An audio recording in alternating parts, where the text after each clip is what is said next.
Hey peeps! So I was on Facebook, and please excuse the unicorn on my forehead right now. Don't even know what's going on. I was on Facebook and saw a really insightful post kind of prompting this whole Periscope. And so my friend Omalewa on Facebook was talking about whether or not enough people are, whether or not enough people are vulnerable about how they feel. And so this Periscope is called It's Okay to Not Be Okay. Just talking about vulnerability in friendships. Hey, Megan! And just being okay with not being okay. So for me, the realization that I was not okay came from when I graduated from college. So I went from being surrounded with all my friends who always saw me all the time and, were always there for me, to suddenly being on my own as a teacher and just being, hey, how's it going? And just being really stressed out of my mind for the first time. And so my automatic response to being stressed out was to just be like, oh my gosh, I'm stressed, and think, hey, how's it going? And just think there are going to be people who are going to be there for me. And it was actually kind of shocking to see that a lot of my friends didn't know how to react. So in undergrad, I was that girl who was always super happy, always joking around, and not a lot of people, hey, how's it going? Not a lot of people knew that I had this kind of like issue with joy and happiness. So a little bit of background. Hey, how's it going? Thanks for watching. A little bit of background. My family had this kind of picture perfect look to a lot of people. A lot of people thought, they're always happy all the time. They're always joyful. They have no problems. Even the other day, one of my friends said, like, you must never be sad. You must never get sad, right? Just because I have this outlook on life sometimes that people think I'm just always very positive. People don't realize that my older brother passed away when I was in middle school. He was in 8th grade, only 15 years old. So at that time, my family, we were like knocked off like our rocker. We just didn't know how to react because we'd had sad things happen to like people we knew, but you kind of had that feeling that it's not going to happen to us. So when my brother passed away, that was the first time I really realized that people don't know how to react to people when they're truly sad. Yeah, exactly. Right. So I remember we were in our house and we had family friends who had also had somebody who passed away, and they were at our house all the time. And the craziest thing to me was that, let me just shout them out, the Akindales, really great family. Crazy thing to me was that they came to our house day after day for like maybe a week or two and just sat silent, did not say a word, right? And it shocked me because I thought, most people would want to give some kind of words of wisdom stuff. By the way, if you ever have someone who has a great tragedy in their lives, things you should not say. They're in a better West Coast. Okay, shout out to the West Coast down there. Things that you should not say. It's like, I understand your pain. Because you don't. Everyone's situation is so different that you can't say that you understand their pain because you haven't actually been there. And the thing I really appreciated about this family was that they were just there and they just listened. And our family grieved in a very strange way. My older brother was the biggest clown and was such a funny guy. All the memories that we had of our older brother was him laughing and joking around. So even when his funeral and his memorial service came around, we were all like laughing because for us, that was our therapy. A lot of people didn't understand that. Oh, sorry for your loss. Yeah. A lot of people did not know how to react to us just being happy, because that was our way of coping. Some people cope by crying all the time. But for us, it was the realization like, it's okay to not be okay. It's okay to be legitimately sad because something sad happened to you. So that happened when I was 15. And, I kind of came to terms with it. When I got to college, there were a lot of friends who didn't even know I had an older brother who passed away. And one of my really good friends in college, Raymond, I remember, I had this super bad day. So for me, I cried for years. I used to cry on my brother's birthday, which is in August. And then I cried in the month where he passed away, which is in, Auntie B is saying when your grandmother passed, people didn't understand. People sometimes think you're callous if you're laughing about good memories, because they're like, shouldn't you be mourning? Mourning looks different for everybody. So yeah. So back to my college days. So I would cry in August with my brother's birthday, and then I would cry in December, the anniversary of his death. And it was just like clockwork. You know, I'd be going along with my day, and I'd look at the calendar and immediately start weeping. And to me, I wasn't weeping. It's weird. I wasn't weeping that he passed away per se, but I was weeping for the sheer fact that there are people who will never know my older brother. They will never know the joy of his laughter. So that really made me upset. So in those moments where I was just crying all the time, just thinking about my brother passing away, I noticed that there were certain friends who would just withdraw from me, who would just be like, oh, it's August, about that time. It's December. We better not upset her. And it was more upsetting to me to see my friends move away from me because I was in that grieving period. People just weren't sure of how to react, so they didn't react at all, which I think is the most detrimental thing. Hey, Kara. Hey, this lady is a G right here. Hope you can see her. Kara Page, PR extraordinaire. Yeah, so people just didn't know what to do when I was grieving.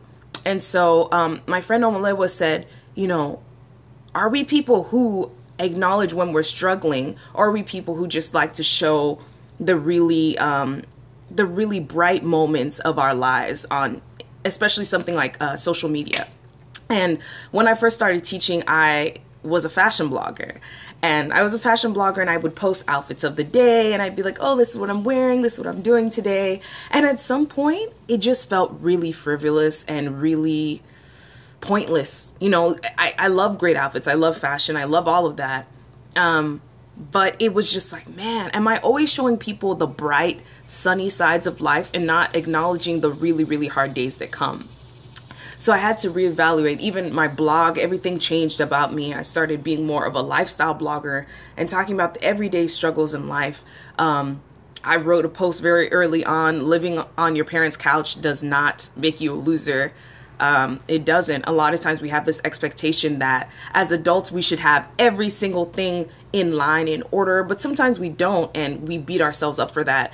First of all, competition is your greatest enemy when you're comparing yourself to other people's struggle. I saw a really great post that said, don't compare your day 1 to somebody's day 30. You know, sometimes people are way, way further down in their journey, but you only see the good part. So you think they became an overnight success. There's a saying that says, thank you. There's a saying that says, overnight successes are actually 6 years in the making. Even when I think to my own personal endeavor called Style Lottery, it took about 6 years to get it off on the ground and up and running.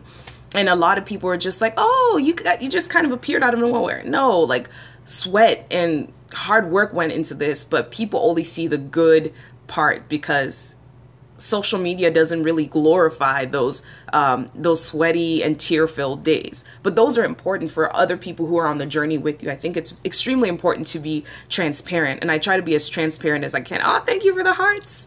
I try to be as transparent as I can to show people that your life is not going to be perfect, and just because you struggle doesn't mean that you're a failure. Failure is a learning opportunity. So, as far as like letting people in, vulnerability has been the hardest part for me. I think being an entrepreneur has made it very easy for me to find other people who are vulnerable. Entrepreneurs are the most vulnerable people out there, and when they let you in on the behind the scenes, you get to see all the wires that are like held together by duct tape. You get to see all the friendships that were lost, all the sleepless nights. Entrepreneurship is just that kind of thing that you see the realness of people. So I was telling someone a story the other day that I had a friend text me a really benign question like, hey, how are you doing? And in response, I sent this very lengthy response that was like, actually, I feel this type of way. I'm not sure where I'm doing in my life. Just like to the point where the text broke and was like 2, 3 texts.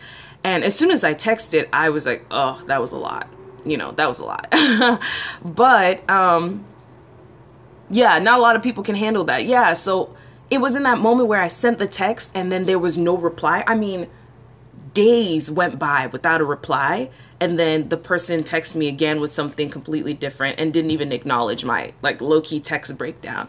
Made me realize that this person isn't a bad person. They're just not the person that I can bring all my baggage to.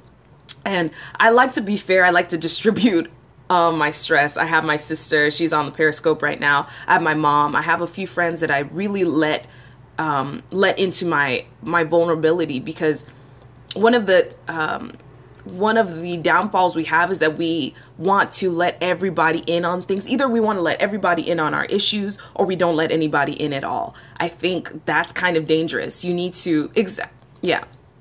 So you can't take everybody on your journey with you. There are only a few people who are going to be along for the ride. I really don't like the phrase ride or die, because I don't think anyone should have to be dying or anything like that. But there are some people who will be along for the ride, the ups and the downs. And for me, when I graduated from college and I went to teaching and I went to grad school, a lot of people fell off the wagon, and a lot of people just were not there for me. And instead of being resentful, I use it as an opportunity to say, these are the people who will stand with me. Yeah, the clutch people will stay. And these are the people who I know I can call at midnight and they will pick up the phone.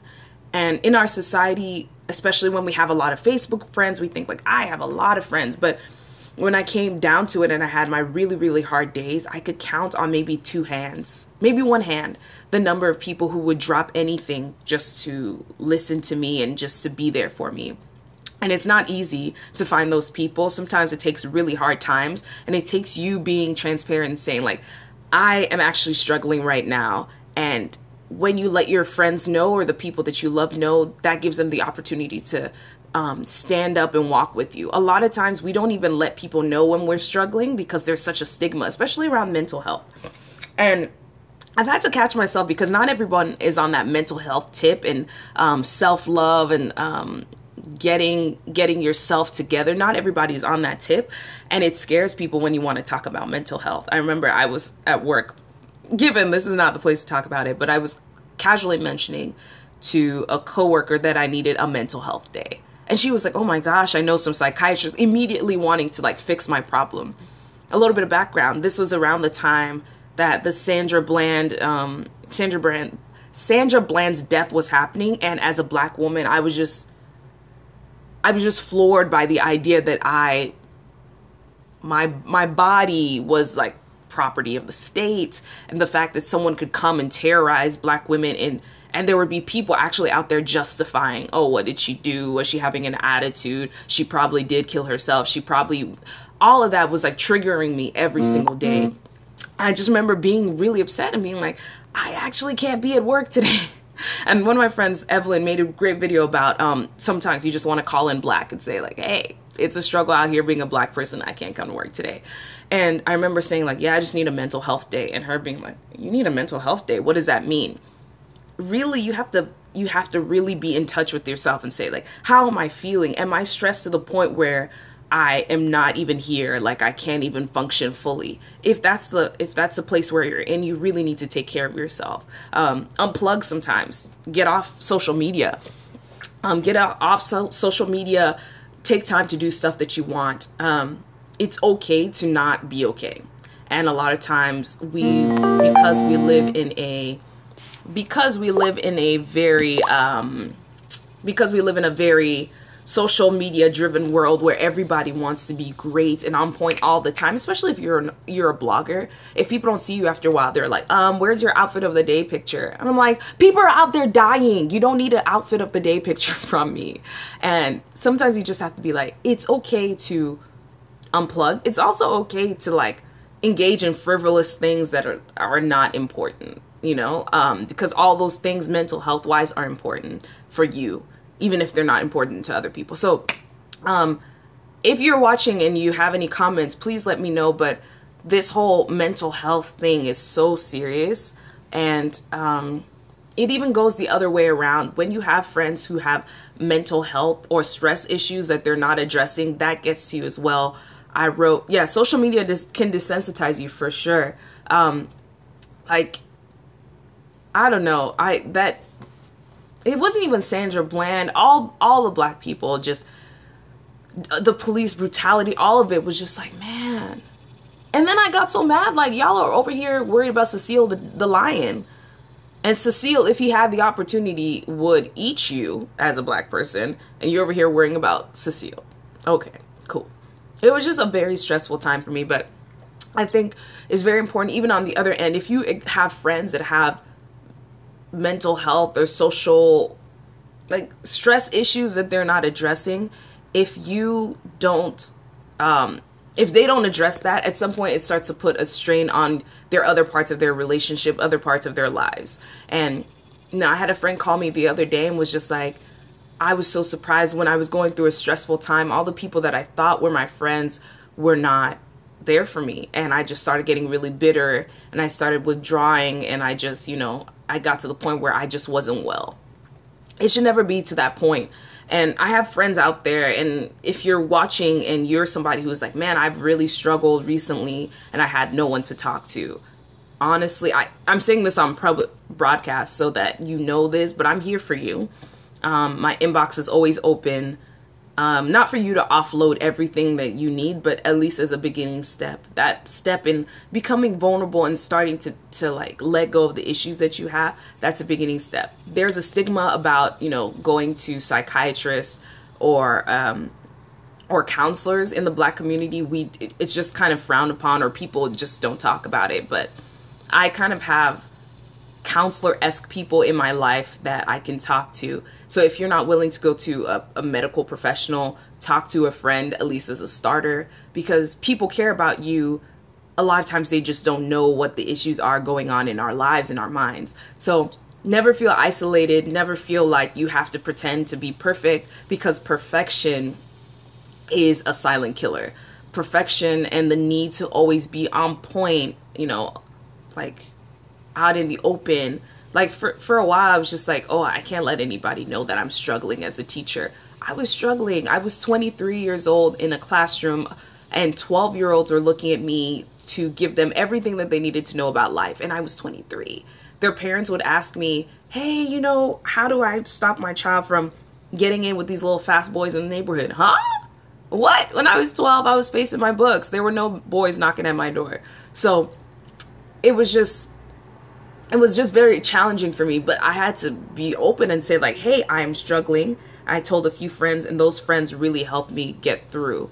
But if I'm honest, it was only about maybe 2 or 3 friends who understood what I was going through. A lot of my other friends just wanted to hear really funny stories from my classroom and weren't really concerned that I was in the classroom when those outrageous stories were happening.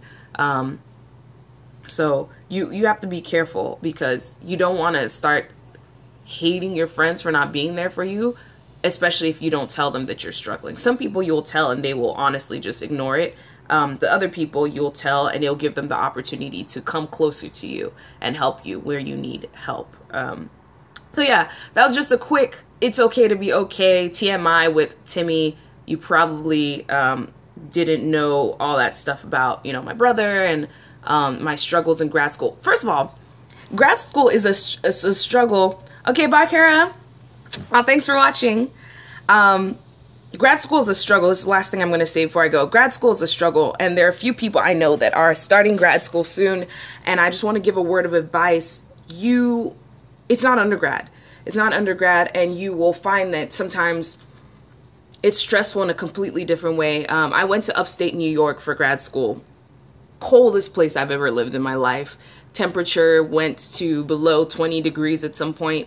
My theory is that you should never be older than the weather. And there were many days where the weather was just like in the negatives and just chilling.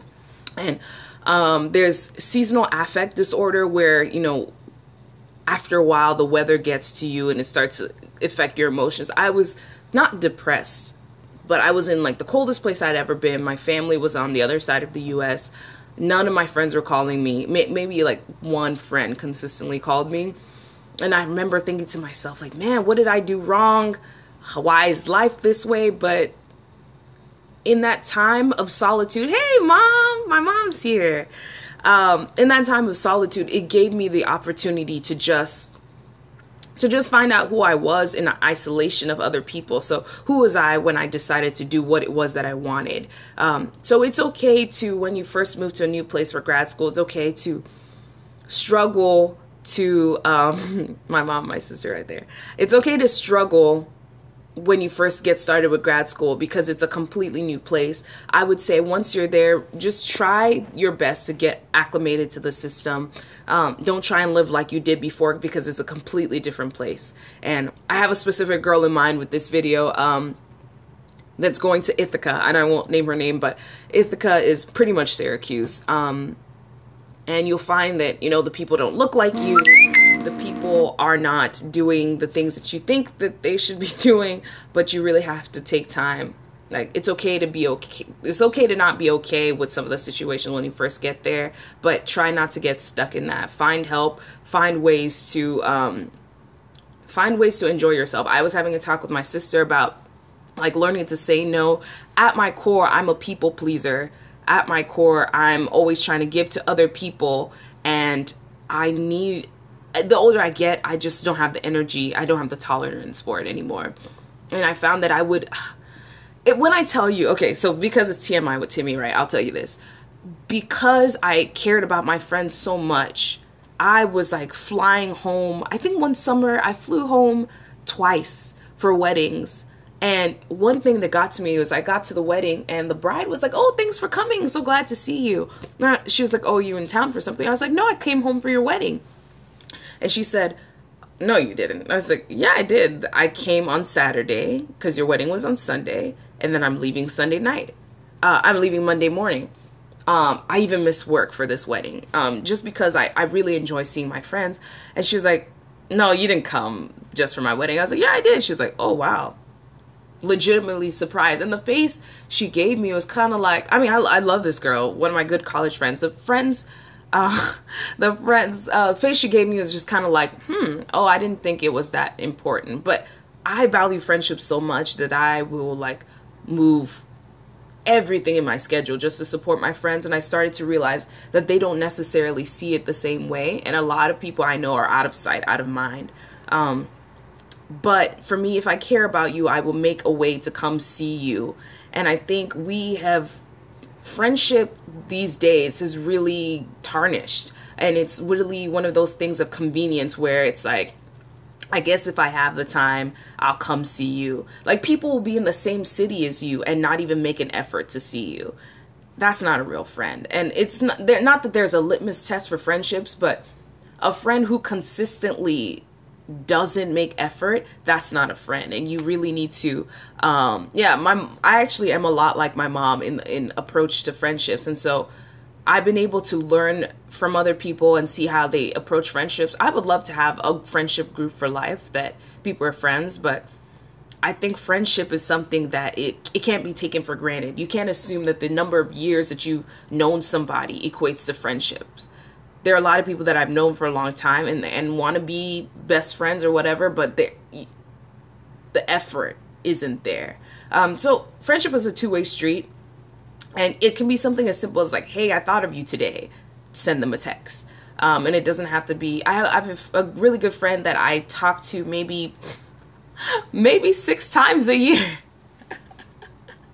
Maybe 6 times a year or something crazy like that. But whenever we talk, we have really good, deep conversations, and that's okay. There's not a frequency for friendships. You don't always have to be friends, do friendship things, especially with distance. It's really hard sometimes, but your friend should be there for you, and your friend should be someone that you don't hesitate calling if you have an issue. And if you're finding that when you have an issue, you don't feel comfortable with this friend, maybe that person's not actually your friend, or something's broken in that friendship and it needs to be addressed. So I'm saying all that to say is that I have a lot of Facebook friends, but I have maybe 5 really good friends that I can count on.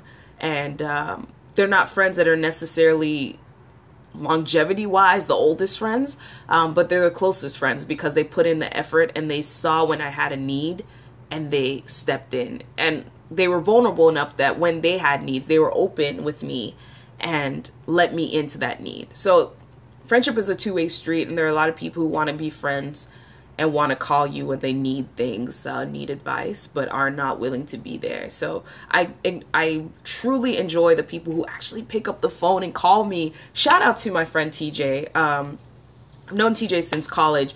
TJ is probably one of the most like vulnerable people that I know, that like is really about his stuff, but will pick up the phone and be like, hey, how are you? How are you doing? Another friend, Iffy, really good at that. Yeah, exactly. Quality, not quantity. It's not about how many times you call somebody. It's what you talk about when you talk with that person. It's the kind of quality you add to their lives. So friendships is just a really interesting thing to me. A lot of people write articles about how millennials approach friendships. We kind of suck at friendships, low key, high key. We really suck at friendships. And when we acknowledge that and we start to see the issues that are there in the friendships, we can start to fix it. I think friendship has to be about authenticity. It has to be about vulnerability, and it has to be about doing life with each other. If you have to be friendly to encourage friendships, it's true, very true. I had a friend the other day who was like, oh, what grad school did you go to again?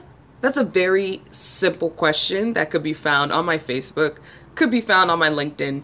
I automatically started unraveling that friendship in my mind. You don't even know where I am. They didn't even know what city I was in. I was just like, guys, the bar for friendship has been very low.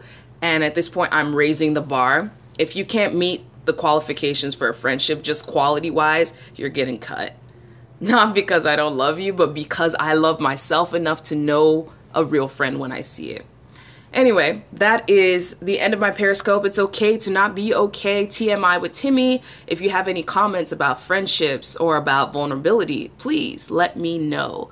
Yay! Glad you enjoyed it. Man, speaking of ride or dies, my sister and my mom, both my sisters, people I can call at the drop of a hat. I don't know if you're allowed to consider your family your best friends, but they are definitely my best friends. Been through everything with me.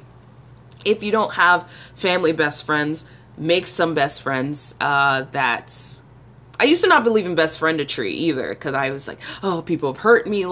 You benefit nothing from not having best friends. Find a friend, invest in that friendship, put in the quality work, and your friendship will grow. Anyway, thank you all for watching. This has been TMI with Timi. See y'all later. Bye.